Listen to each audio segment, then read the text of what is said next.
안녕하십니까. 찬양 감사드립니다.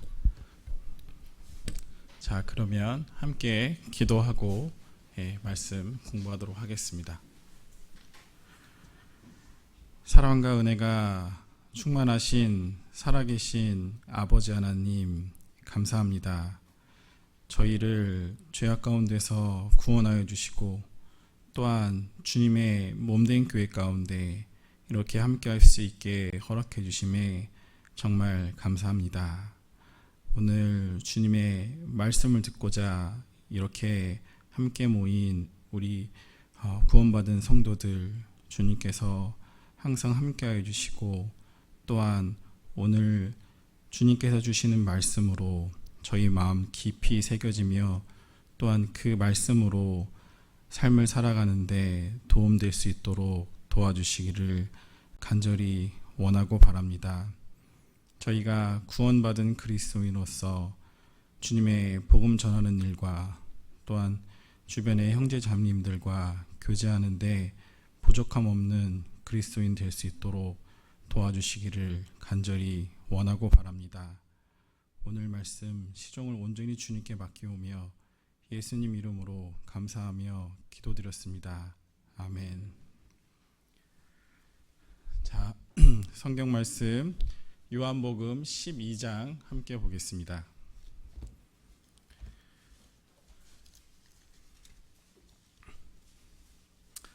요한복음 12장 1절부터 8절까지 말씀입니다.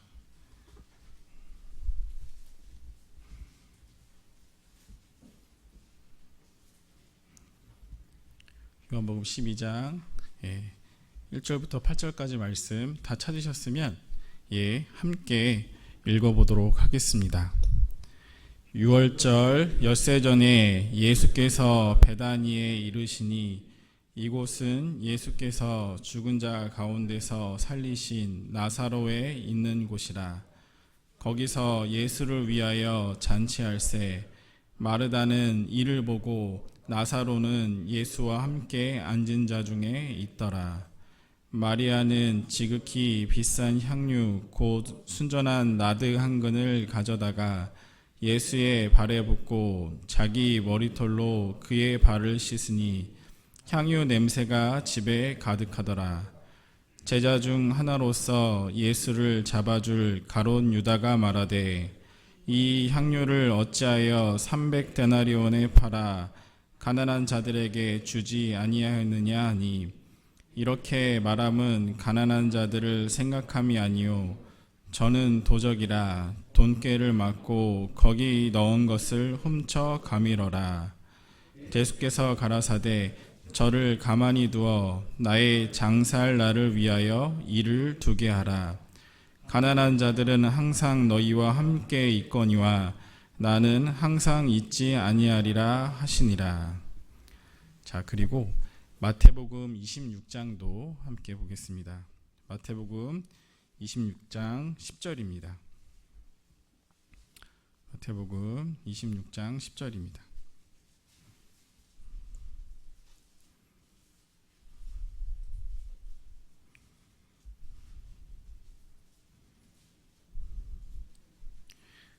다 찾으셨으면 함께 읽겠습니다.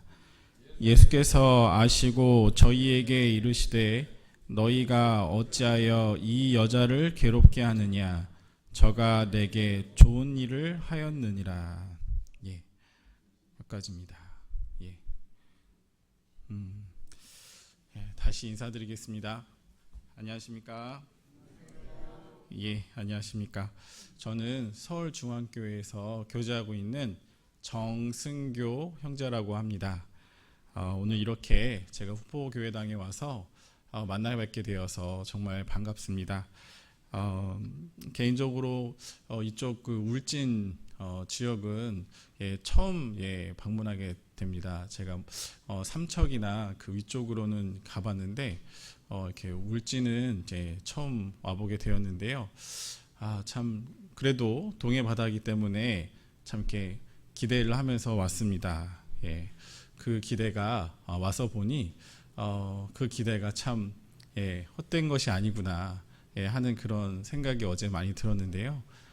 어제 저녁에 교회당에 오고 나서 우리 목사님과 또 이렇게 봉사회장님과 함께 이야기를 나누면서 또 이게 교회당도 둘러보고 또 근처 바다도 한번 가봤는데요. 참 이 후포라는 곳이 참 좋은 곳이구나. 그래서 많이 알 수 있는 귀한 시간이었습니다. 또한 이렇게 후포에서 이 생활하시는 형제 자매님들도 이렇게 보니까 정말 후포 바다가 아름다워서 그런지 다 아름다우시고 또 밝으시고 그런 것 같습니다. 사실 자연 환경이야 뭐 그렇다고 쳐도 제가 와서 후포에서 가장 많이 느낀 거는 이 교회당이 정말 아름답고 또 이렇게 규모 있게 잘 지어졌구나 하는 그런 생각에 더욱 감사가 되었습니다. 참 아기자기하고 또한 이렇게 밝고 그런 모습에서 제 마음도 좀 밝아지는 그 마음을 느꼈는데요. 제가 후포교회에 대해서 좀 여러 가지 한번 찾아봤는데 후포교회 연역을 한번 살펴보니까 후포교회가 이쪽 울진 지역에서 처음 복음이 들어와서 이렇게 전해진 걸로 그렇게 알 수 있겠더라고요. 그래서 보니까 울진교회도 독립했고 또 영덕교회도 이 후포교회에서 자립한 걸로 그렇게 나와 있었습니다. 사실 그 내용을 보면서 제가 지도에서 볼 때는 이 후포가 가장 밑에 있더라고요. 근데 또 크기도 좀 작고, 근데 그쪽에서 이렇게 복음의 씨앗이 퍼지고 또 그로 인해서 이렇게 교회들이 독립하고 하는 그런 모습들을 봤을 때 정말 그 후포교회 형제 자매님들께서 복음 전하는데 열심이고 또 열정이 많으시구나 하는 부분도 정말 느끼며 또 그런 부분에 대해서 또 감사하고, 또 제가 비록 멀리 서울교회에서 왔지만 또 그런 부분들 저희 같이 복음 전하고 또 성도로서 같이 교제하는 그런 모습에서 정말 낯설지 않다. 그런 마음이 정말 많이 들었습니다. 그래서 오늘 함께 주일 말씀 한번 공부해 보도록 하겠습니다.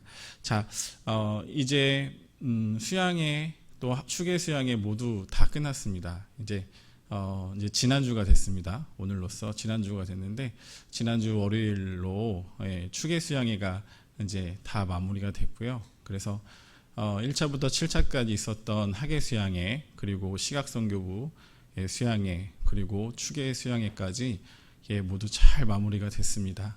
학예 수양회는 약 5,899명 성도들이 침례를 받으셨고, 그 다음에 시각선교부 때는 한 8분의 성도들이 침례를 받으셨습니다. 그리고 이번 추계 수양회 때는 379명 또 성도들이 은장의 어르신들이 이렇게 침례를 받으셨는데요. 저는 개인적으로 학예 수양에서 그 침례식 봉사를 하면서 이렇게 침례하시는 분들의 표정과 또 얼굴과 그런 모든 것들을 보면서 참 올 여름 한 해가 정말 감사하고 또 여러 가지로 많은 신앙적인 것들을 느낄 수 있는 그런 귀한 시간이었던 것 같습니다. 저희가 사실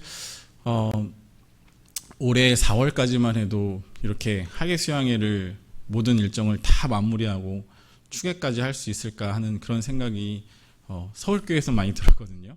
이제 후포는 워낙 청정 지역이라서 많이 괜찮았다고 들었는데요. 서울교회는 5월 1일부터 성도들이 다 나왔습니다. 그 전에는 한 2년 넘는 동안 그 교회학교 아이들도 계속 못 나왔고요. 그렇게 있다가 5월 1일부로 다 나왔습니다. 그리고 이제 정부 규제가 이제 점점 풀리다 보니까 저희가 또 학예 수양회도 할 수 있었고, 여러 가지 모든 것들이 하나님께서 우리에게 주시는 그런 정말 귀한 시간들이지 아니었나 하는 그런 생각이 많이 듭니다. 또한 그것에 정말 감사하고, 또 우리가 이렇게 코로나를 피해서 이렇게 뭔가를 할 수 있고 또 이렇게 안전하게 할 수 있다는 그런 자신감을 불어준 이번 학예 수양회 또 추계 수양회가 정말 큰 역할을 했구나 하는 그런 생각이 많이 들었습니다. 사실 그 하계 수양에 모두 참석하시고 또 전도하시고 하시는 그런 모든 모습들이 우리가 그리스도인으로서 주님께 받은 복음 전파의 명령에 순종하시고 또한 그 순종하시는 마음 가운데는 분명 우리가 하계 수양회를 하는데 안전하게 또한 무슨 문제가 있더라도 주님께서 그 하계 수양회를 위해서 함께 해주신 거라는 그런 믿음들을 갖고 계셨기 때문에 하시지 않았습니까? 저 또한 그런 마음으로 하계 수양회에 참석했는데요. 사실 그 모든 것을 봤을 때 우리가 그렇게 믿음 가운데 온전하게 행했기 때문에 그런 하계 수양회가 치러지고 또한 저희가 참석하고 또 많은 분들이 구원받고 또한 저희도 그에 따라서 감사함을 얻는 그런 귀한 시간들이 되었다라고 생각을 합니다. 오늘은 마태복음 26장 10절 말씀에 그리스도인의 좋은 일이라는 주제로 함께 공부해 보도록 하겠습니다. 자, 우리가 하계 수양회나 여러 가지 주님께서 이번에 주신 큰 은혜에 보답하는 마음으로 살아야 된다고 생각을 하는데요. 요한복음 12장 1절을 한번 찾아보겠습니다. 요한복음 12장 1절입니다. 요한복음 12장의 그 줄을 하나 껴 놓으시고요. 계속 찾을 테니까 그렇게 하시면 좀 편리할 것 같습니다. 요한복음 12장 1절에서 2절입니다. 함께 읽겠습니다. 6월절 엿새 전에 예수께서 베다니에 이르시니 이곳은 예수께서 죽은 자 가운데서 살리신 나사로에 있는 곳이라. 거기서 예수를 위하여 잔치할새 마르다는 이를 보고 나사로는 예수와 함께 앉은 자 중에 있더라. 네, 이 예수님께서 이제 6월절 예수님이 이제 십자가에 잡혀가시기 전에 고통받기 위해서 잡혀가시기 전에 예수님께서 이 베단이라는 곳에 이르셨는데요. 이 베다니는 마리아와 마르다가 살던 곳이었고 또 죽은 지 4일 만에 살아난 나사로가 살아난 그 장소이기도 합니다. 또한 그 문둥이 시몬이 사는 곳이기도 하는데요. 이 요한복음 12장 이 마리아의 이 말씀은 요한복음 12장과 또 마태복음 14장, 마태복음 26장, 마가복음 14장에 같은 내용이 쓰여져 있습니다. 그래서 그 내용들이 살짝 조금씩 다른데 그 내용들을 종합해서 봤을 때 예수님께서 그 베다니 이곳에 들어가셨던 이 장소는 이 문둥이 시몬의 집에서 이 예수님께 잔치를 했다라고 그렇게 알 수 있습니다.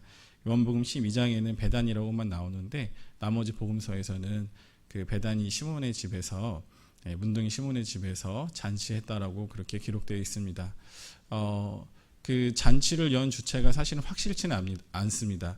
그 베다니 문둥이 시몬이 집에서 했으니까 시몬이 잔치를 베풀었다라고도 생각할 수 있는데 또 마리아와 마르다, 또 마르다가 여기서 또 같이 봉사하면서 일을 했기 때문에 그 잔치를 연 주체는 확실치 않지만 어찌 됐던 이 예수님께 감사함을 위해서 예수님께 받은 그 은혜에 대한 감사함으로 이 잔치가 행해졌다라고 볼 수 있습니다.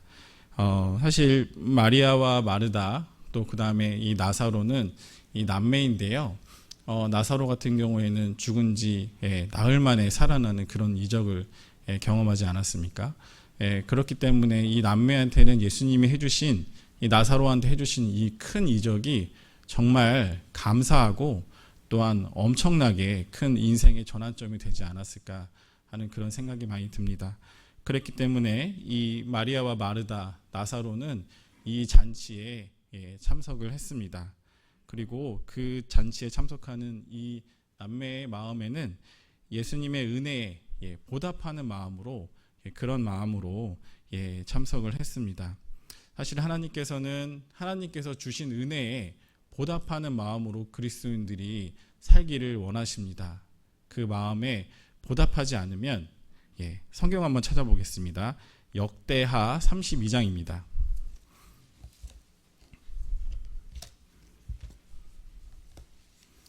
역대하 32장입니다. 역대하 32장 24절부터 25절까지 말씀인데요. 그 히스기야 왕에 대해서 성경에서 기록해 놓고 계십니다. 역대하 32장 24절에서 25절 말씀입니다.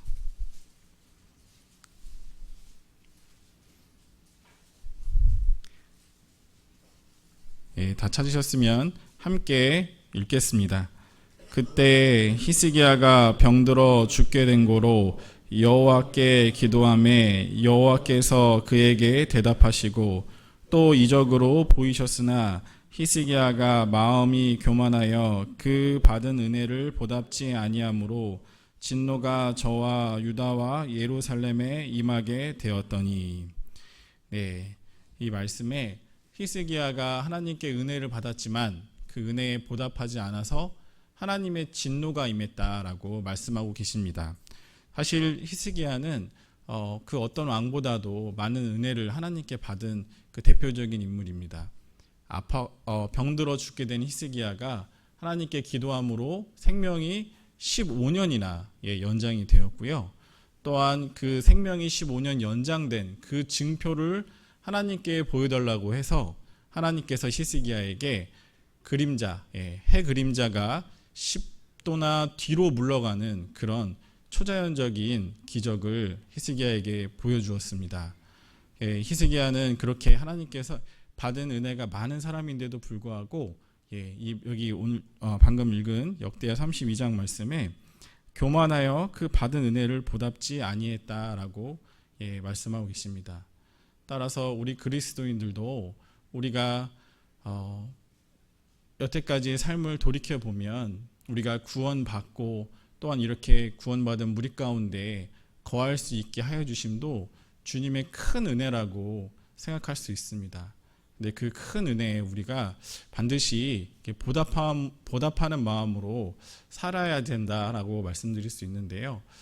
히스기야처럼 이렇게 하나님의 진노, 하나님이 우리에게 또 어떤 벌이나 이것보다는 하나님이 진노하시는 그 마음의 배경에는 사실 좋은 마음으로 하진 않으시지 않겠습니까? 그렇죠? 속상한 마음으로 또 안타까운 마음으로 히스기야한테 그렇게 진노하셨을 텐데요. 우리도 하나님께 보답하는 마음으로 산다면 그 하나님의 마음에 더욱더 합당하고 또 하나님을 기쁘게 하시는 그런 삶을 그리스도인으로서 살 수 있다라고 말씀드릴 수 있습니다. 또한 우리가 이렇게 은혜에 보답하는 마음으로 살 때는 하나님께서 그 은혜를 받기만 하지는 않으시지 않습니까? 반드시 그 은혜에 보답해 주십니다.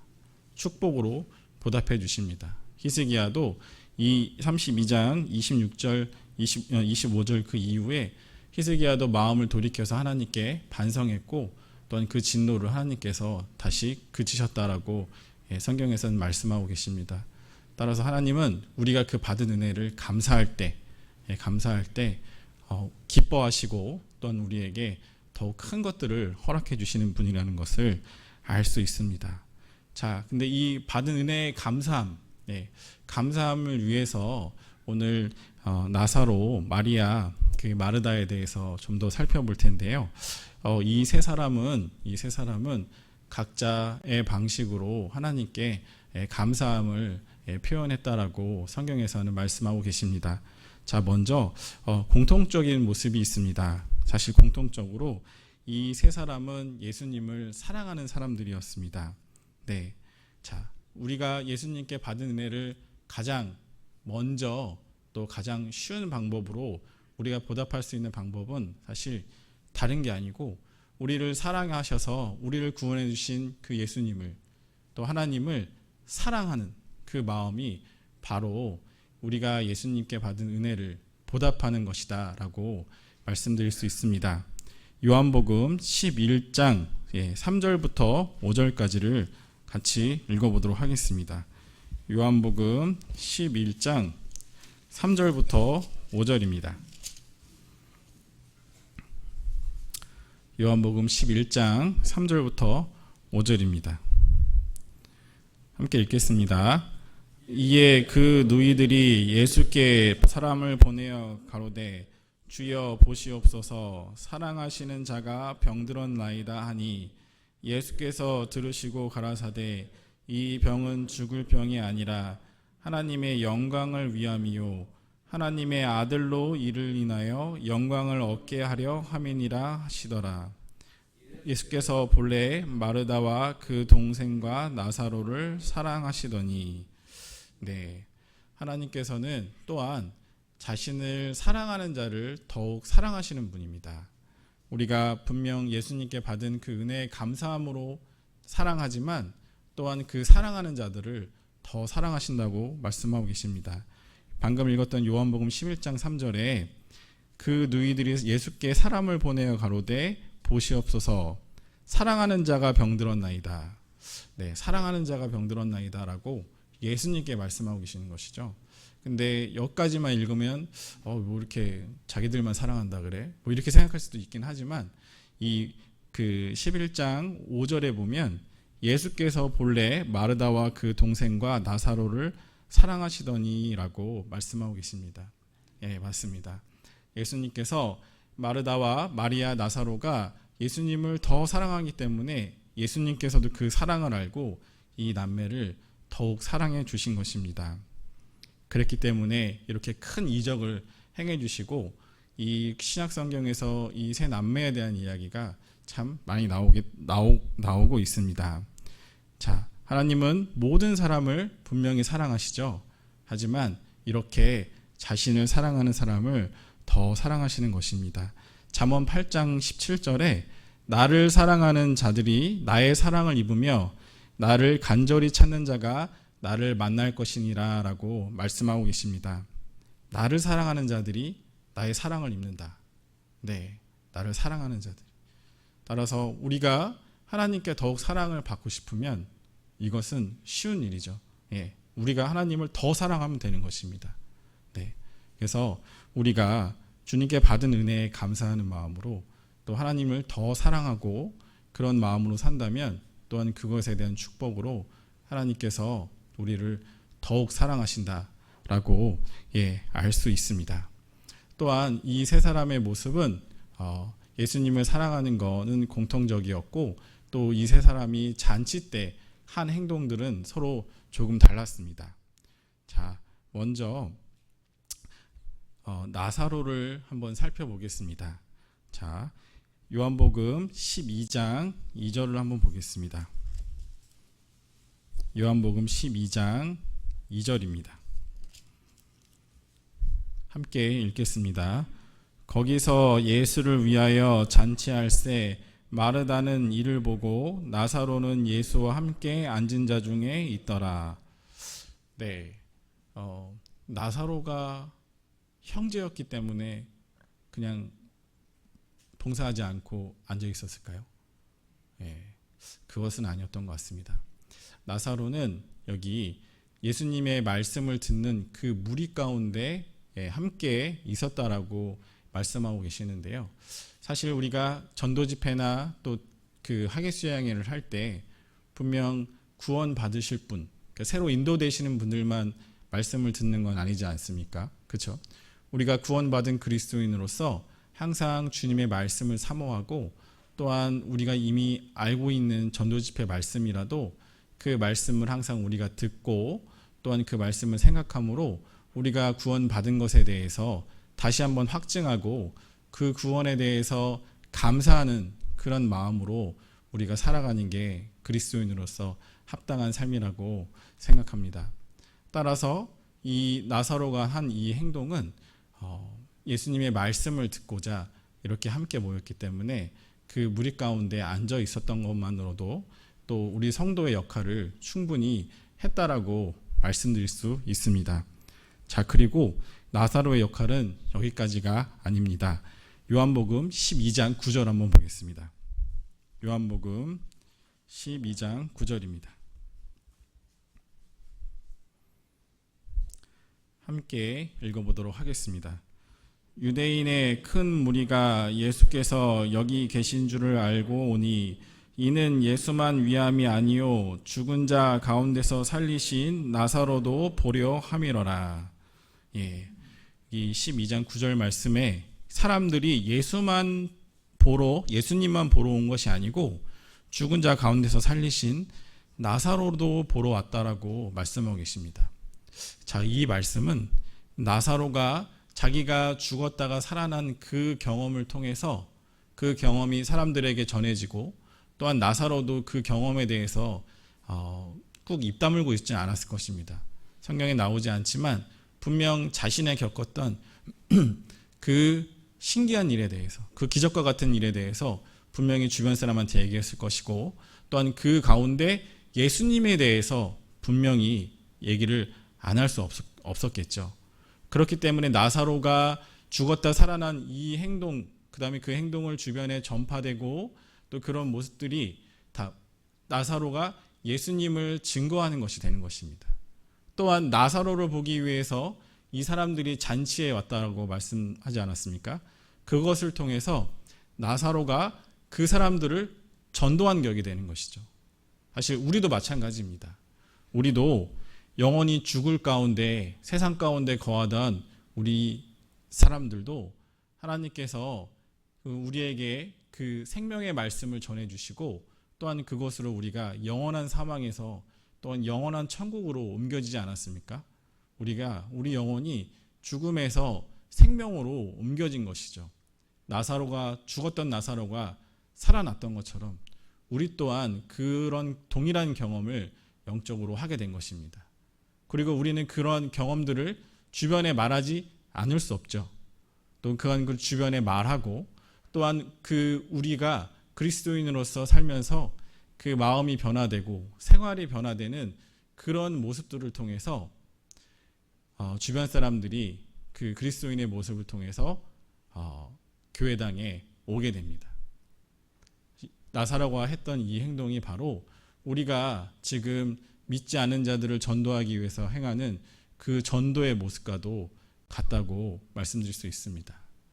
따라서 우리도 이 나사로가 그 예수님께서 살려주신 감사함에, 그 은혜에 감사하기 때문에 전도를 한 것처럼, 사람들을 데려온 것처럼 우리도 그 구원의 은혜에 감사하는 마음으로 주변에 믿지 않은 사람들을 더욱더 교회 가운데로 또 말씀 가운데로 인도해서 예수님의 말씀을 듣고 구원받게 하는 그런 역할을 해야 된다라고 말씀드릴 수 있습니다. 이것이 바로 나사로가 하나님께 그 은혜에 감사하는 마음으로 했던 행동입니다. 자, 그리고 마르다를 한번 살펴보겠습니다. 자, 방금 읽었던 요한복음 12장 2절에 마르다는 거기서 예수를 위하여 잔치할새 마르다는 이를 보고라고 말씀하고 계십니다. 마르다는 뭘 했죠? 이를 보고. 네. 자, 이 이를 보고에 해당하는 헬라어가 디아코네오라는 그런 단어인데요.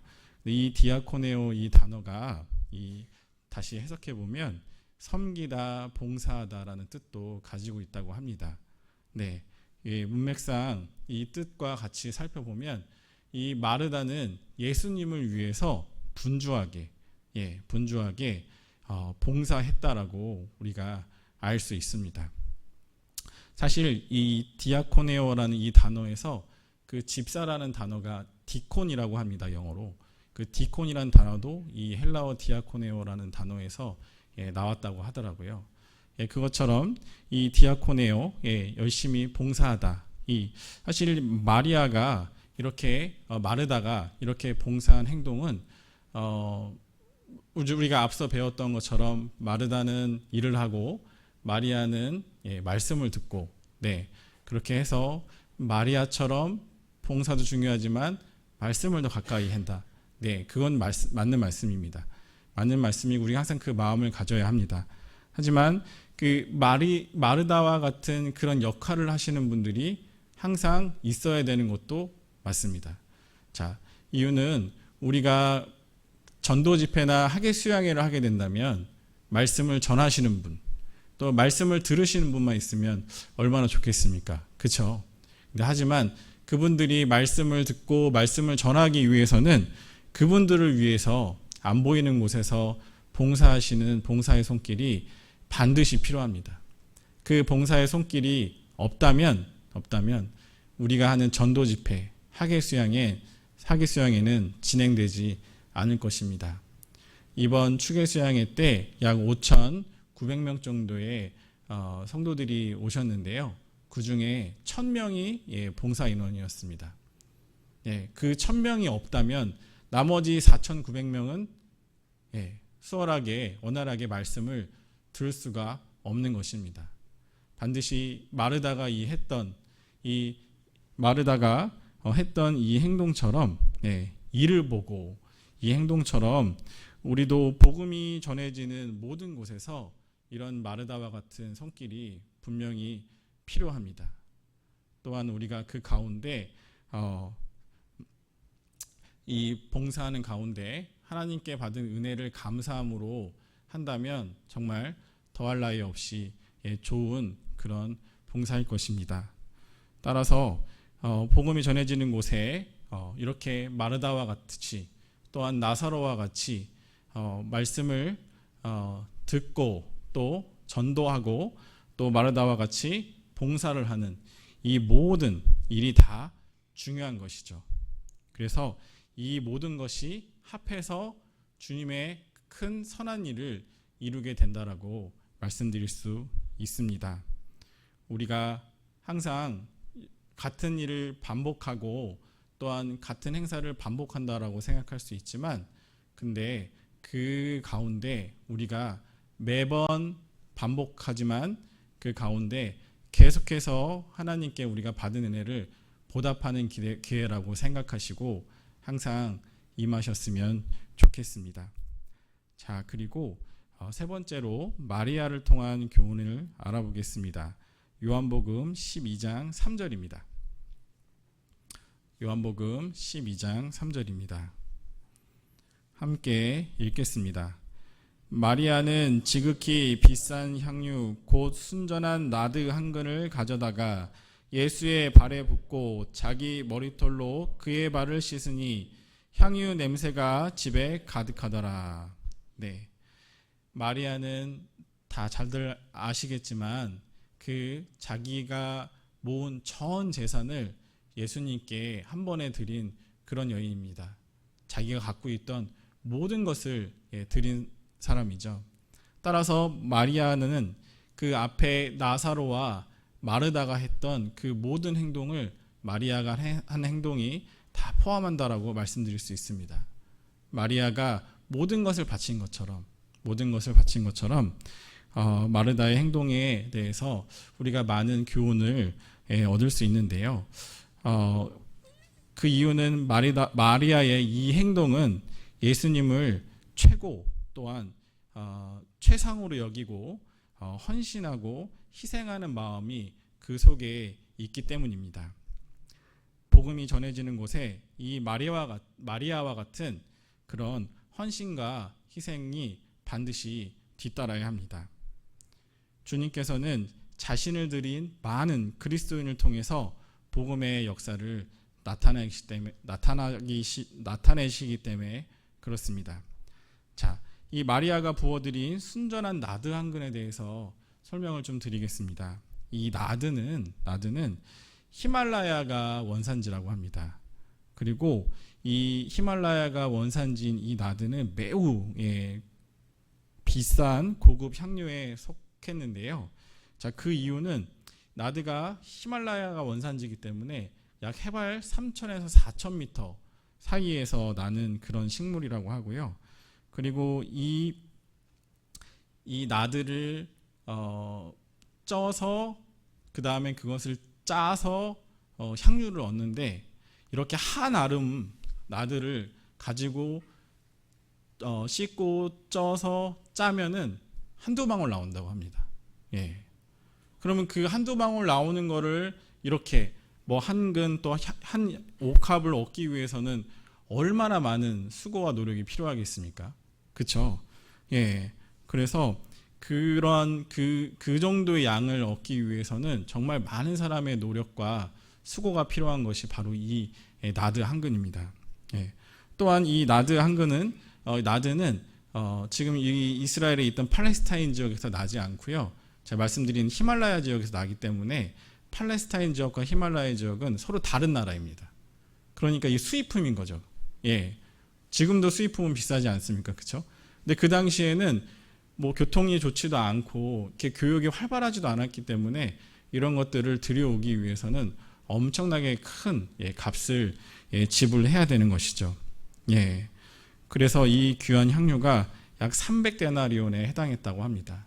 이 300데나리온, 한 데나리온이 한 일꾼이 하루 품삯이라고 하거든요. 그러니까 1년 동안 거의 쓰지 않고 쉬는 날 빼고 거의 쉬지 않고 모아야 되는 큰 돈입니다. 이 당시에 이 300데나리온이 당시의 금액으로 따졌을 때 이 서민들이 보통 서민들이 갖고 있는 전 재산에 해당한다라고 그렇게 성경학자들은 말하고 있습니다. 그러니까 이 마리아도 자기가 갖고 있는 모든 것을 예수님께 드린 것이죠. 사실 우리가 지금 호주머니에 갖고 있는 돈을 꺼내서 헌금하는 것은 사실 뭐 그것도 어려울 수는 있지만 쉬울 수도 있습니다. 하지만 내가 미래 준비를 위해서 은행에 예치해 놓은 그 금액을 다 빼가지고 교회에서 쓰시는데, 아니면 이 마리아는 어떻게 보면 예수님께서 마리아한테 향유 옥합 부어달라는 얘기 안 하지 않으셨습니까? 그렇죠? 근데 마리아가 그 마음이 동해서 감사하는 마음으로 그걸 자발적으로 했다라고 봤을 때 그 마리아의 마음과 우리 마음을 비교해 보면 그 마리아의 마음이 정말 얼마나 큰지 그렇게 우리가 가늠해 볼 수 있습니다. 또한 그 마리아는 자기 머리털로 그의 발을 씻으니라고 말씀하고 계십니다. 향유를 붓고 그 향유가 예수님의 몸을 타고 흘러내려서 발까지 왔을 때 예수님의 그 발을 그 자신의 머리털로 씻어드린 것이죠. 참 저희가 생각을 해봤을 때 우리가 머리털로 뭔가를 한다? 뭐 사실 저희가 가끔 머리를 안 감아서 떡해질 때도 있긴 하지만 그래도 머리에다 뭔가를 하진 않지 않습니까? 그렇죠? 네, 머리에 뭔가 묻거나 그러면 빨리 감고, 또 머리를 이렇게 잘 꾸미기 위해서 많은 시간과 또 물질을 투자하지 않습니까? 어떻게 보면 머리 이 헤어스타일이 그 미용의 시작과 끝이 아닐까도 생각이 드는데요. 근데 이 당시에는 또 그 여자가 머리를 풀어헤친다는 게 상당히 큰 수치였다고 합니다. 그러니까 마리아가 자기 머리로 예수님의 또 발을, 우리 신체 중에서 가장 더러운 것이 발이지 않습니까? 그렇죠? 그리고 이 당시에 팔레스타인은 우리처럼 지금처럼 운동화나 구두가 있었던 게 아니라 보통 다 샌들을 신고 있었을 것이에요. 그럼 그 발이 얼마나 더러웠겠습니까? 그렇죠? 그 더러운 발을 자기의 머리로 또 자기가 부은 향유로 이렇게 예수님의 발을 씻어드렸다는 것은 참 그 자기의 물질과 또한 몸과 그 마음 모든 것을 예수님을 위해서 바친 행동이라고 말씀드릴 수 있습니다. 정말 마리아 사람이 할 수 있는 최고의 헌신인 것이죠. 그렇게 봤을 때 우리도 마리아와 같은 이런 마음으로 산다면 하나님께서 얼마나 좋아하실까 하는 그런 생각을 해보았습니다.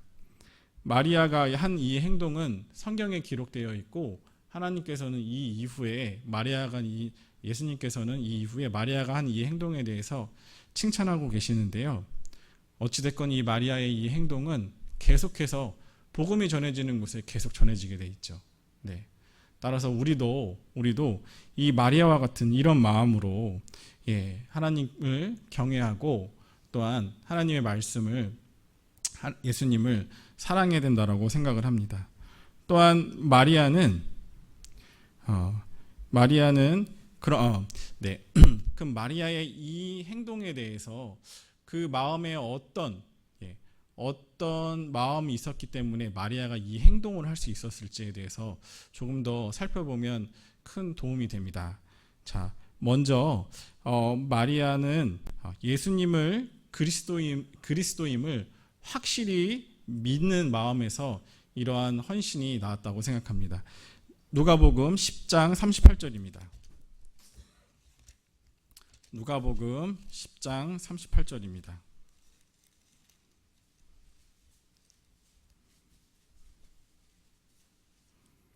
누가복음 10장 38절에서 39절 말씀 함께 읽어보도록 하겠습니다.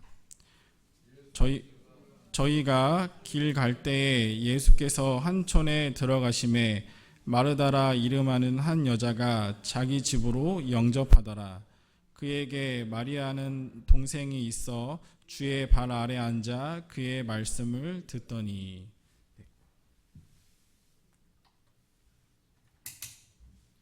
네, 그 마리아라는 동생이 있는데 그 동생이 어디서 말씀을 들었다고 말씀하고 계시죠? 네, 주의 발 아래서 그 말씀을 들었다라고 성경에서는 말씀하고 계십니다. 사실 우리가 말하는 상대방한테 가장 가까이에서 들을 수 있는 그 위치가 그 사람 바로 앞이지 않겠습니까? 그렇죠? 말을 앞에서 하는데 뒤에서 듣기는 좀 그렇고, 정면에서 있는 공간에서 봤을 때 그 말하는 사람 그 앞에서 바로 앞에서 듣는 게 가장 가까이서 듣는 행동이죠. 또한 마리아는 그 가까이에서 예수님을 이렇게 바라본 것이 아니라 예수님의 발 아래서 예수님을 이렇게 올려본 것이죠. 네. 그 행동은 마리아가 예수님의 말씀을 정말 사랑했고, 또한 예수님을 아래서 위로 올려다보면서 예수님을 경외하는 그런 마음을 통해서 이런 행동이 나왔다라고 말씀드릴 수 있습니다. 마리아는 예수님의 말씀을 사랑하는 마음으로 이렇게 가장 가까운 곳에서 말씀을 들을 수 있었던 것입니다. 또한 이 마리아가 발 아래 말씀을 들은 것도 예수님을 경외하는 마음으로 들을 수 있었습니다. 근데 마리아가 했던 이 행동은 아무나한테 가서 마리아가 이러진 않겠죠. 그죠? 그 행동의 마음에는 바로 예수님이 메시아라는 것을 확실히 믿고 깨달을 수 있었기 때문에 마리아가 이 행동을 할 수 있었던 것입니다. 마리아의 마음에 확신이 있었기 때문에, 큰 확신이 있었기 때문에 그분의 그 예수님을 메시아라고 정말 큰 존재로 여겼기 때문에 그렇게 할 수 있었던 것입니다. 또한 아이러니하게도 이 마리아의 큰 확신은 어디서 나올까요? 네, 예수님의 말씀을 또 가까이 듣는 곳에서 또 나온다고 말씀드릴 수 있습니다. 따라서 말씀을 사모하고 또 말씀을 잘 듣는 사람에게는 그런 큰 확신이 항상 존재하고, 그런 또한 큰 확신은 또 더욱더 말씀을 사모할 수 있게 해주고, 그게 계속 반복되는 것이죠. 그것처럼 우리도 마리아와 같은 이런 자세가 분명 필요합니다. 매주 전해지는 주일 말씀, 또 전도 집회 말씀, 또한 우리가 유튜브만 켜면 여러 가지 말씀을 찾아들 수 있지 않습니까? 그렇죠? 요즘은 정말 말씀이 풍부한 시대입니다. 그만큼 하나님께서는 우리에게 더 많은 것을 요구하실 수도 있습니다. 왜냐? 우리가 다른 사람들이, 우리 그 이전에 살았던 그리스도인들과는 더 나은 조건이기 때문에, 우리가 더 열심히 사는 걸 원하시고, 우리가 더 바르게, 그리스도인으로서 더 바르게 사는 걸 원하실 수 있습니다. 따라서 우리에게 주어진 그 조건에서, 마리아는 자신이 주어진 조건에서 예수님 앞에 누군가 막으면 그렇게 가까이 못 가겠지 않았습니까? 근데 막는 사람은 없었던 것이에요. 그랬기 때문에 마리아는 예수님의 발 아래까지 갈 수 있었고, 그 마리아의 그 행동이 바로 스스로의 믿음을 더욱더 굳건하게 하고, 또한 그것으로 말씀을 더욱더 사모하게 되는 그런 그 좋은 일들이 계속 순환될 수 있는 그런 행동이었습니다. 그래서 마리아한테 나오는 이런 모든 행동과 또 이 모든 것들이 바로 그 헌신이 바로 말씀을 사랑하고 말씀을 잘 듣는 것에 대해서 그것으로부터 나왔다라고 우리는 알 수 있습니다. 따라서 우리도 말씀을 더욱더 사랑하는 그런 마음을 가진다면 마리아와 같은 헌신을 우리도 할 수 있습니다. 또한 마리아가 이렇게 예수님께 한 큰 헌신에 대해서 살펴보면 나사로를 살려주신 깊은 감사함에 대해서, 또한 그것에 대해서 보답하는 그런 헌신이었다라고 말씀드릴 수 있는데요. 사실 이 세 남매에 대해서 부모님에 대해서 나오지 않습니다. 하지만 이 세 남매에서 이 나사로는 혼자 남자지 않았겠습니까? 그러니까 집안의 기둥과 같은 그런 존재가 바로 나사로였을 텐데, 그 나사로가 죽었을 때 얼마나 절망과 슬픔 가운데 빠졌겠습니까? 근데 그 나사로를 예수님께서 살려주셨기 때문에 마리아는 그 일에 대한 감사함이 정말 컸을 것입니다. 그 슬픔과 절망이 정말 기쁨과 감사함으로 바뀌었고, 또한 그 감사함으로 마리아는 예수님께 그런 큰 헌신을 할 수 있었던 것이죠. 우리 또한 예수님께 받은 그 은혜, 감사함이 항상 있는 사람들입니다. 그렇다면 우리가 그 받은 은혜, 그 감사함을 그냥 갖고만 있는 것이 아니라 마리아처럼 그것에 대해서 보답하는 마음이 반드시 필요하다라고 말씀드릴 수 있습니다. 또한 요한복음 12장 7절을 한번 같이 보겠습니다. 요한복음 12장 7절입니다.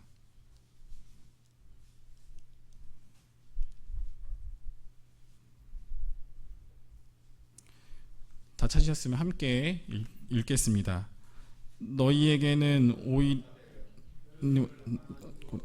나의 장사할 날을 위하여 이를 두게 하라. 네, 예수께서 가라사대 저를 가만히 두어 나의 장사할 날을 위하여 이를 두게 하라. 예, 예수님께서 마리아의 한 행동에 대해서 말씀해 주신 말씀인데요.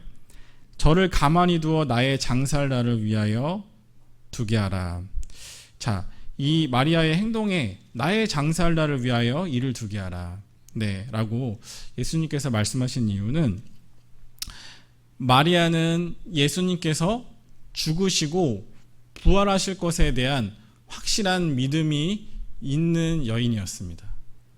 앞에서 서두에서 말씀드렸던 것처럼 마리아는 예수의 발 앞에서 말씀을 항상 들은 사람이었고, 그로 인해서 예수님에 대한 믿음이 확고한 사람이었기 때문에 그 예수님이 하신 말씀을 다 잘 들었던 것입니다.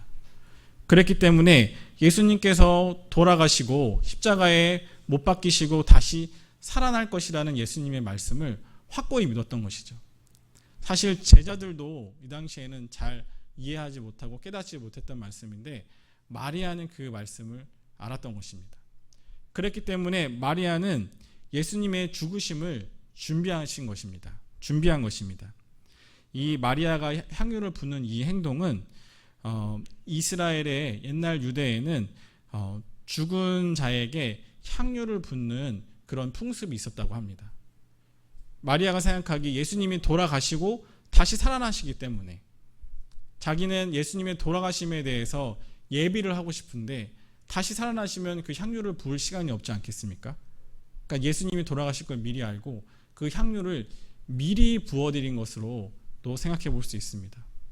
따라서 마리아는 예수님의 말씀을 가까이서 항상 그렇게 사모하고 사랑했던 이 여인은 그 예수님의 모든 말씀을 다 마음속 깊이 새긴 것입니다. 그랬기 때문에 이렇게 예수님께서 말씀하신 모든 것들을 다 미리 알고 준비할 수 있었던 것입니다. 하나님은 시편 25편 14절에 여호와의 친밀함이 경외하는 자에게 있으며 그 언약을 저희에게 보이시리로다 라고 말씀하고 계십니다. 여호와의 친밀함은 경외하는 자, 하나님을 경외하는 자에게 있다.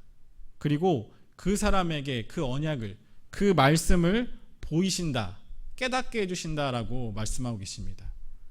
이 말씀을 통해서 하나님은 우리에게 말씀을 사모하는 자에게는 더 많은 말씀을 깨닫게 해주신다라고 우리는 알 수 있습니다. 따라서 마리아도 제자들이 깨닫지 못한 그런 것들 또한 마리아는 예수님의 발 아래서 말씀을 들으면서 깨달을 수 있었던 것입니다. 그리고 그 깨달음으로 미리 미리 예수님의 장사를 준비할 수 있었던 것이죠. 마가복음 14장 8절을 한번 보겠습니다. 마가복음 14장 8절입니다.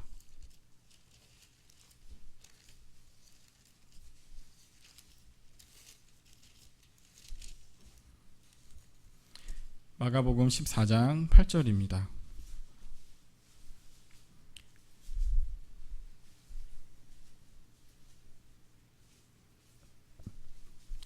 다 찾으셨으면 함께 읽겠습니다. 저가 힘을 다하여 내 몸에 향유를 부어 내 장사를 미리 준비하였느니라. 네, 마가복음 14장 8절 말씀은 예수님이 마리아에 대해서 하신 말씀입니다. 그러니까 예수님이 하신 말씀이기 때문에 마리아의 그런 속마음까지도 훤히 들여다보시고 하신 말씀이겠죠. 근데 예수님께서 마리아한테 이렇게 얘기하십니다. 저가 힘을 다하여 그리고 내 장사를 미리 준비했다라고 말씀을 하고 계십니다. 힘을 다하여 미리 준비했다. 네. 그러니까 마리아가 이 하는 행동은 예수님이 딱 정의해 주신 것입니다. 미리 내 장사를 위해서 준비했다. 네. 우리 그리스도인들도 이렇게 마리아처럼 예수님의 말씀을 가까이 하고 또한 예수님의 그 말씀을 사랑한다면 예수님께서는 우리에게 하나님께서 더 많은 말씀을 우리에게 허락하십니다. 또한 그로 인해서 마리아는 예수님을 쫓아다녔던 그 제자들도 이해하지 못하고 깨닫지 못했던 그런 것에 대해서 더 밝히 깨닫고 알 수 있었던 것이죠. 그 가운데 얼마나 큰 사랑을 느꼈겠습니까? 그렇죠? 얼마나 큰 말씀에 대한 감동이 있었겠습니까? 그렇죠? 우리도 이 마리아처럼 말씀을 사랑한다면 이렇게 우리가 주님의 일에 또 주님이 하시고자 하시는 그런 모든 계획에 이렇게 미리 준비할 수 있고 또한 힘을 다하여서 준비할 수 있는 것입니다. 마리아가 이렇게 미리 준비했다라고 예수님께서 표현한 것에 의하면 마리아가 한 행동이 미리 했다고 하는데 사실 우리가 무슨 행동을 할 때 미리 하려면 그냥 자고 일어나서 하면 미리가 됩니까? 아니죠. 네. 항상 생각하고 준비하고 계획하고 행해야지만 미리 되는 것이지 않습니까? 그렇죠? 예. 모든 일이 다 그렇습니다. 마리아가 이 한 행동은 예수님의 말씀을 사랑했기 때문에 그리고 그 말씀을 깊이 마음속에 새겼기 때문에 미리 할 수 있었던 그런 마음이었던 것으로 말씀드릴 수 있습니다. 또한 우리 마리아의 이 행동에 대해서 오늘 읽었던 요한복음 12장 말씀에 보면 이 마리아의 이 행동에 대해서 여러 가지 평가들이 나옵니다. 네, 이 가룟 유다 또 다른 복음서에는 어떤 사람들에 대한 평가가 나오는데요.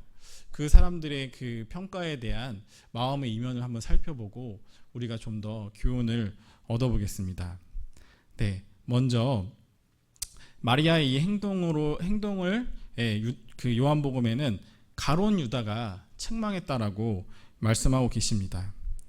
또 마태복음에는 제자들이 책망을 했고 또 마가복음에는 어떤 사람들이 또 책망했다라고 성경에 말씀하고 계시는데요.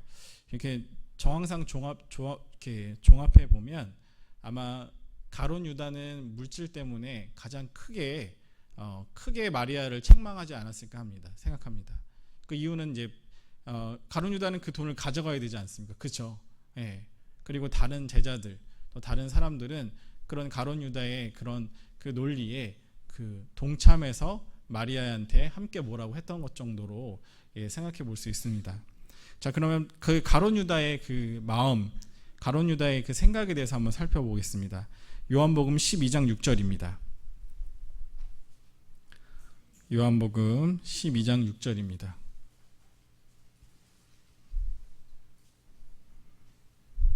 함께 읽겠습니다. 이렇게 말함은 가난한 자들을 생각함이 아니요 저는 도적이라 돈깨를 맞고 거기 넣은 것을 훔쳐 가미러라. 네, 이 말씀 또한 가룟 유다가 한 얘기도 아니고 또 마리아가 한 얘기도 아니고, 이 성경에서 이 가룟 유다의 그 마음을 꿰뚫어 보고 이 성경에서 하고 계신 말씀인데요. 이 가룟 유다는 참 신기한 사람입니다. 예수님을 3년 동안이나 쫓아다녔죠, 그죠? 쫓아만 다녔겠습니까? 예수님이 하신 말씀, 예수님이 하신 이적, 그 이적도 여러 가지 종류지 않았습니까? 그렇죠? 병든 자를 고치시고, 안진뱅이를 일으키시고, 심지어 죽은 사람을 살리시고, 그렇죠? 또 바다 위를 걸으시고, 바다를 잔잔케 하시고, 그 모든 초자연적인 그런 현상을 보면서 그 가룟 유다는 깨닫지 못했습니다. 그리고 오로지 돈에만, 물질에만 관심이 있었던 사람이죠. 자, 이것을 봤을 때 가룟 유다가 이상한 사람이다, 가룟 유다는 왜 그럴까라고 생각하기보다는 이 가룟 유다의 눈과 귀와 마음을 막은 이 물질에 대해서 저희가 한번 교훈을 얻어야 되는데요. 예수님이 직접 보여주신 그런 모든 이적보다도 그 물질이 내 마음과 귀와 눈을 닫으면 그 모든 일들이 안 보인다는 것이에요. 어떻게 그런 큰 일이 안 보일까? 실제로 가룟 유다는 보지 못하지 않았습니까? 그래서 이 물질에 대해서 우리는 분명 경계해야 되고 또 항상 우리 마음을 조심해야 된다. 물질로부터, 그렇게 말씀드릴 수 있습니다. 사실 물질은 분명 우리가 살아가는 데 필요하죠. 필요합니다. 저도 물질이 필요하고요. 그렇기 때문에 물질에 대해서 여러 가지 항상 생각을 하고 사는데요. 좀 부족하면 불편하고, 또 너무 많으면 내 마음이 나뉘고 하는 게 물질이죠. 그러면 나의 물질의 그 적정선은 어디일까? 내가 그 양쪽에 마음이 들지 않고, 사실 그런 것은 없는 것 같습니다. 자, 그럼 뭐냐? 내 마음을 어떻게 지키느냐? 이 물질의 위험성을 알고 내가 내 마음을 그 물질 가운데 어떻게 지키느냐 하는 게 가장 중요한 것으로 생각합니다. 자, 이사야 44장 18절 보겠습니다. 이사야 44장 18절입니다.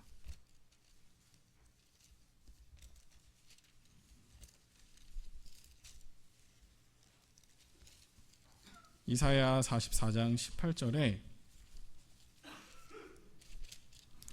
함께 읽겠습니다.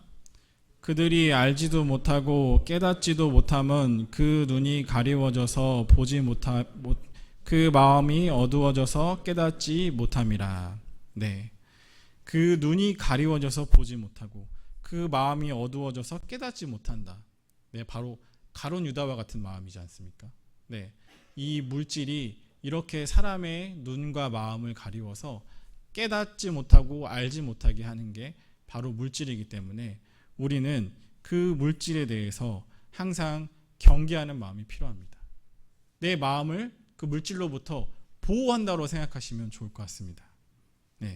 물질은 필요하지만 내게 너무 가까이 다가오면 내가 그 물질에 잡아먹히게 되는 것이죠. 그래서 우리는 항상 선을 긋고 물질에 대해서 경계하는 그런 마음이 중요합니다. 사실 지금이야 좀 많이 시들해졌지만 작년, 재작년까지 한참 코로나 시대까지만 해도 얼마나 그 주식 또 부동산 청약 많이들 얘기하지 않았습니까? 많이 얘기했습니다. 그래서 저도 이제 회사에 다닐 때 근무할 때는 사람들이 항상 차를 마시거나 할 때는 다른 얘기는 안 해요. 그냥 오로지 주식 얘기, 또 오로지 청약 얘기, 이 두 가지만 합니다. 그러니까 일하고 쉴 때는 이 얘기만 합니다. 그러니까 그 사람들의 마음이 오로지 여기에만 가 있는 거예요. 사실 우리 그리스도인들도 이럴 수 있습니다. 우리 그리스도인들도 이런 마음을 품게 된다면 내 마음이 하나님과 또 이런 물질에 대해서 나뉘게 되는 것입니다. 내 마음은 일정 크기가 정해졌다고 생각을 할 때 내 마음 안에 모든 것을 하나님 것을 채우느냐, 아니면 한편에 하나님 것을 채우고 한편에는 물질로 채우느냐. 예. 그럼 그 마음이 둘이 안에서 싸우겠죠, 그죠? 예. 그런 것처럼 내가 물질을 경계하고 내 마음에 하나님의 말씀으로 가득 채우는 거. 마리아가 그러지 않겠습니까? 그렇죠? 그리고 가룟 유다는 물질로 가득 채운 것입니다. 네. 내 마음에 뭘로 가득 채우느냐. 그거에 따라서 마리아와 같은 행동이 나오느냐, 아니면 가룟 유다와 같은 행동이 나오느냐, 그것이 달라질 것입니다. 따라서 우리 구원받은 그리스도인들도 가룟 유다와 같은 이런 물질로 인해서 눈이 어두워지고 마음이 닫히는, 또 그로 인해서 말씀을 깨닫지 못하고 옆에 있는 예수님도 알아보지 못하는 그런 일들은 반드시 겪지 말아야 합니다. 그리고 우리가 이런 일들로 인해서 마음이 닫히고 또 눈이 멀어지고 하는 것에 대해서 여기서만 끝나는 것이 아닙니다. 이것으로 인해서 우리가 믿음에서 멀어진다라고도 성경에서는 말씀하고 계십니다. 네. 디모데전서 6장 10절입니다. 디모데전서 6장 10절입니다.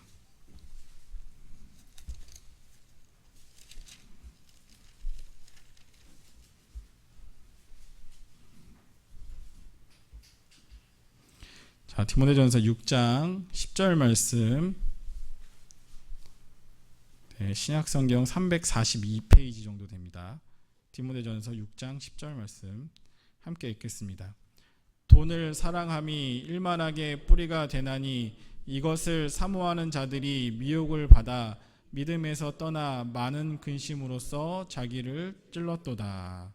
네, 이 물질을 사랑하는 그 마음이 결국에는 미혹을 받고 그 믿음에서 떠난다라고 말씀해서 성경에서 말씀하고 계십니다. 네. 그러니까 결국엔 이렇게 된다는 이게 결과인 것이죠. 결과에 대해서 이렇게 미리 알려주시는 것입니다. 따라서 우리가 항상 그 물질에 대해서 그리스도인으로서 경계하고, 또한 내 마음에는 마리아처럼 예수님의 말씀을 사랑하고 그 사랑함으로써 그 말씀을 내 마음에 가득 채울 수 있는 그런 그리스도인이 되어야 됩니다. 또한 그로 인해서 그런 행동들은 예수님께 받은 은혜에 대해서 보답하는 그런 행동이 될 수 있습니다.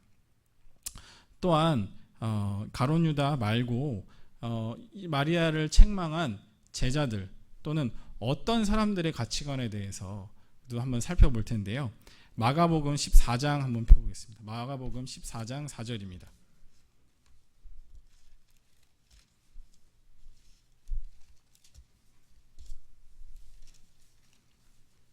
마가복음 14장 4절입니다.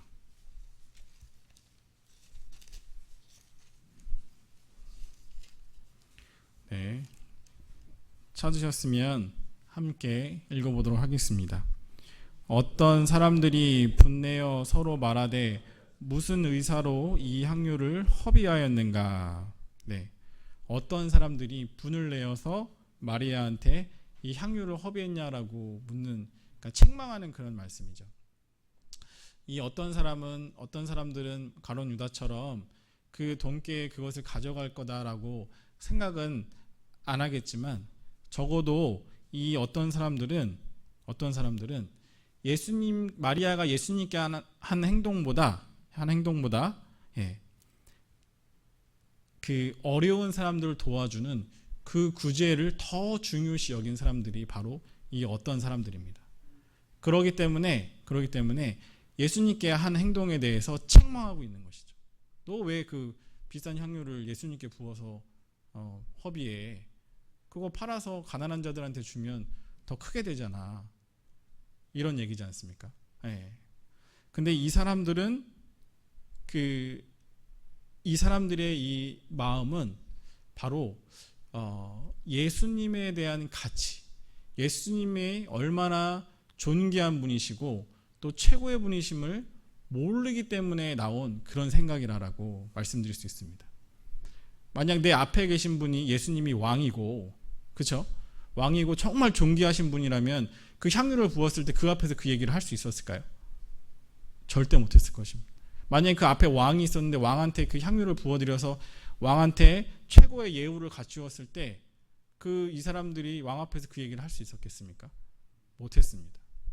그러니까 이 사람들은 예수님을 그만큼의 가치로 여기지 않았던 사람들인 것입니다. 마리아는 반대죠. 마리아는 예수님의 최고의 가치로 느꼈습니다. 그 이유도 마찬가지입니다. 예수님의 말씀을 사모하고 또한 예수님을 사랑하는 그 마리아는 예수님을 최고의 가치로 여길 수 있었던 것이죠. 하지만 예수님의 말씀을 잘 듣지 않고 또 예수님을 잘 모르는 사람은 그런 가치조차도 모르는 것입니다. 그렇기 때문에 자신들이 생각하는 선은 바로 가난한 자를 구제하는 것이고, 그렇죠? 예, 그것이 더 중요하다고 그렇게 느낀 것입니다. 하지만 우리 그리스도인들은 예수님이 돌아가심으로 우리가 나음을 입었고 영원한 지옥에서 영원한 생명으로 옮겨진 그런 생명을 건진 사람들이기 때문에 우리는 예수님을 반드시 최고의 가치로 여겨야 되는 그런 대상자들입니다.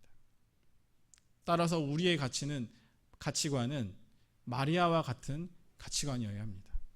예수님을 정말 최고의 것으로, 최고로 여기는 그런 가치관. 우리 그리스도인들한테는 반드시 필요합니다.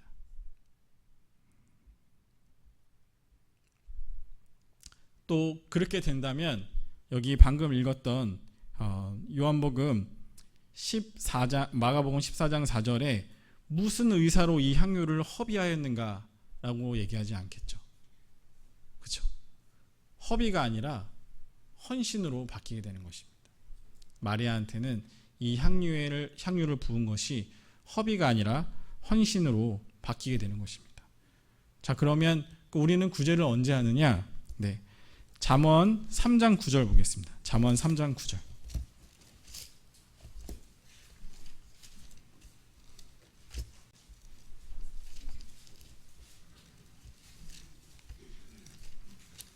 잠언 3장 9절.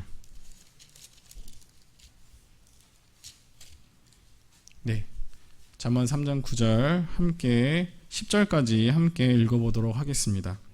내 재물과 내 소산물의 처음 익은 열매로 여호와를 공경하라. 그리하면 내 창고가 가득히 차고 내 집들에 새 포도즙이 넘치리라. 네, 하나님께서는 먼저 처음 것을 하나님께 드리기를 원하시죠. 네, 마리아가 했던 그 행동과 같습니다. 그리고 그 행동으로 인해서 어떻게 되죠? 창고가 가득 차고 포도즙의 집들이 넘친다고 말씀하시죠. 그럴 때 우리는 가난한 자들을 위해서 구제할 수 있습니다. 따라서 우리가 생각해 볼 때 우리가 할 수 있는 선, 최고의 선은 바로 우리를 구원해 주시고 우리를 위해서 돌아가 주신 예수님께 하는 행동이 바로 최고의 선이고 또 그 이후에 나머지 것들을 할 수 있는 것이죠. 따라서 선한 일도 순서가 있는 것입니다. 우리 그리스도인들한테는 반드시 우리가 교회 가운데 또한 주님 가운데 주님을 위해서 할 수 있는 그런 것들이 최고의 선입니다. 또한 그 이후에 나머지 것들을 할 수 있는 것이죠.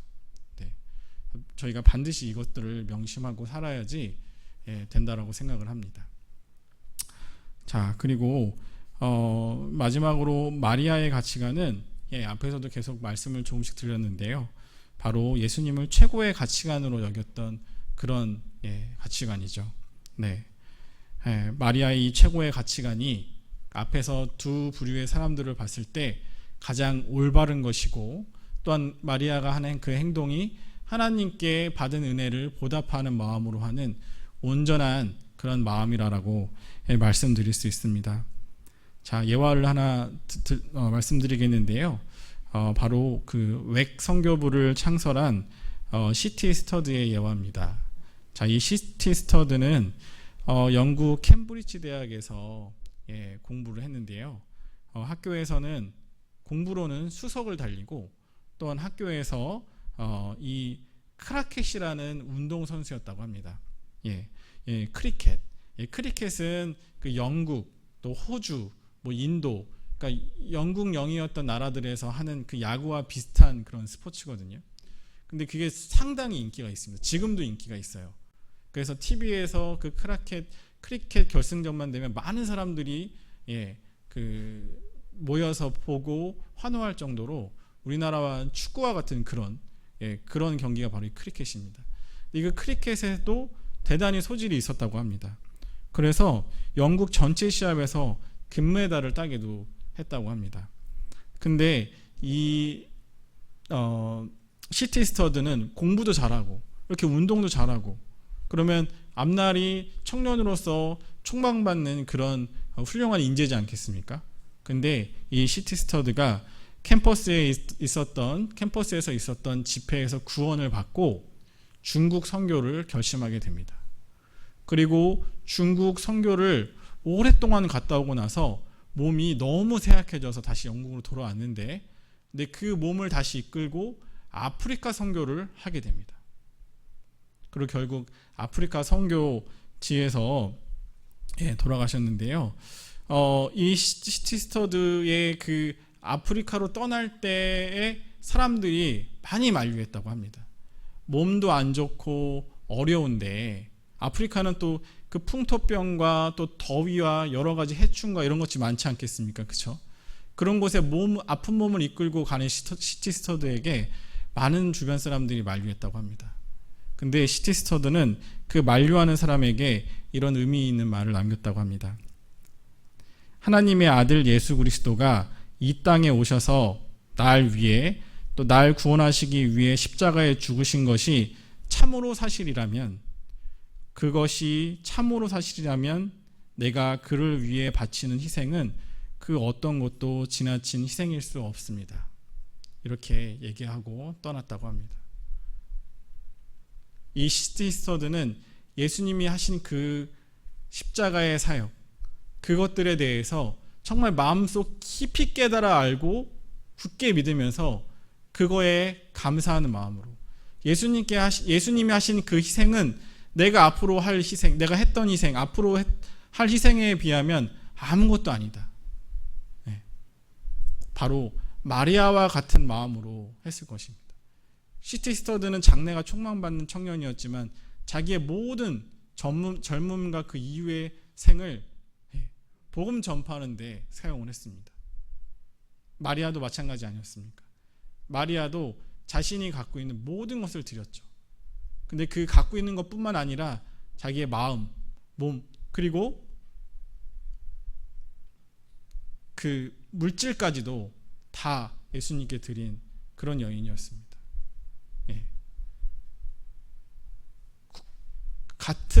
우리가 같은 예수님을 믿고 같은 하나님을 믿고 또 같은 사람으로서 이렇게 같이 구원받은 사람으로서 이렇게 열심히 하는 사람들은 분명히 존재를 하게 되는 것이죠. 자, 그렇게 생각했을 때 우리도 이런 분들처럼, 또한 이렇게 우리에게 삶을 보여줬던 이런 사람들처럼 우리도 그리스도인으로서 이렇게 살아봐야 되지 않겠습니까? 분명 지금도 잘하고 계시는 걸로 알고 있습니다. 하지만 우리가 앞으로 이제 얼마 남지 않는 이 마지막 시대를 살고 있는 그리스도인으로서의 역할이 많이 있다라고 생각합니다. 언제 끝나도 이상하지 않을 이 세상에서 우리는 분명 그리스도인으로서 큰 의무와 또 큰 역할을 가지고 있다고 생각합니다. 이 마리아의 이 헌신, 이 예수님께 대한 그 감사함, 그 은혜에 대한 감사함으로 나오는 그 헌신, 또 예수님의 말씀을 또 사랑하고 또한 그 예수님의 말씀을 최고로 여기는 그 헌신, 그 헌신으로 마리아가 예수님께 했던 것처럼 우리 또한 그 행동을 본받고 그런 헌신을 할 수 있는 그리스도인이었으면 좋겠습니다. 자, 마태복음 26장 10절을 함께 보겠습니다.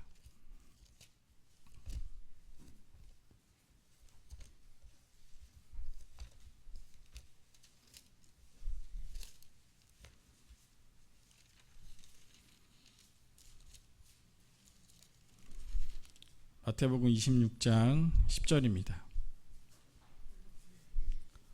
함께 읽겠습니다.